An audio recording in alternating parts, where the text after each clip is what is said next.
শুনেন নাই আপনারা? ফজু পাগলা, ফজু পাগলা। এখন আর কয় না, কয়েকদিন পর বলবো ফজু আব্বা। আমি কয়ে দিলাম, মনে রাখবেন, আমারে জনাব ফজু আব্বা ডাকতে হবে, আমি কথাটা কয়ে দিলাম। আর সেই পাকিস্তানের পক্ষে বাঙালিদের কিছু কিছু সন্তান যোগদান করেছিল, তাদেরকে বলা হয় আল বদর রাজাকার। সেই আল বদর, তুই যদি আমার ছেলে হস তাহলে রাজাকার হয়ে আবার প্রতিশোধ নিস। সেই রাজাকাররা এখন আমাদের কাছে প্রতিশোধ নিচ্ছে। আমি আপনাদেরকে খুব ক্লিয়ারলি বলি, এই দেশ, ওই যে আমি বলছিলাম 23 বছর বয়সে যুদ্ধে গেছিলাম, সেই যুদ্ধ কি এক পক্ষে হয়েছিল? না, সেই যুদ্ধ হয়েছিল পাকিস্তানের সঙ্গে বাঙালিদের। আর সেই পাকিস্তানের পক্ষে বাঙালিদের কিছু কিছু সন্তান যোগদান করেছিল, তাদেরকে বলা হয় আল বদর রাজাকার। সেই আল বদর রাজাকাররা অনেকেই মরে গেছে, অনেকেই মরে গেছে, কিন্তু তাদের সন্তানরা আছে। মরার সময় সন্তানরা রেখে গেছে। 71 সনে আমাদের খুব অপমান হয়েছিল, আমাদেরকে গাছে তুলিয়া মারছিল মুক্তিযোদ্ধারা, আমাদের কান কাটটা দিয়েছিল মুক্তিযোদ্ধারা, আমরা তাদের কাছে পরাজিত হয়েছিলাম। আমি তো মরে যেতেছি, তুই যদি আমার ছেলে হস তাহলে রাজাকার হয়ে আবার প্রতিশোধ নিস।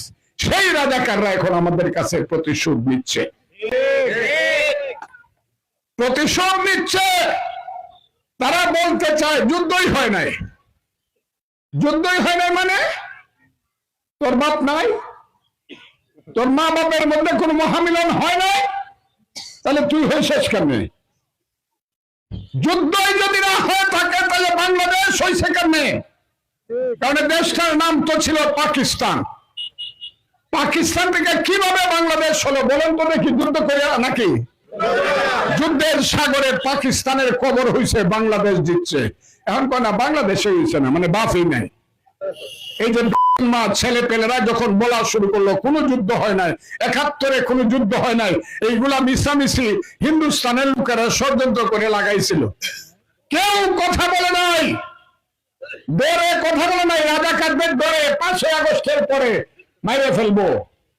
তখন আমি ফজলুর রহমান মনে করলাম, আরে আমি তো মানুষ, আমার তো আর বেশি দিন বাঁচার সময় নাই, আমার তো 77 বছর বয়সের বৃদ্ধ মানুষ।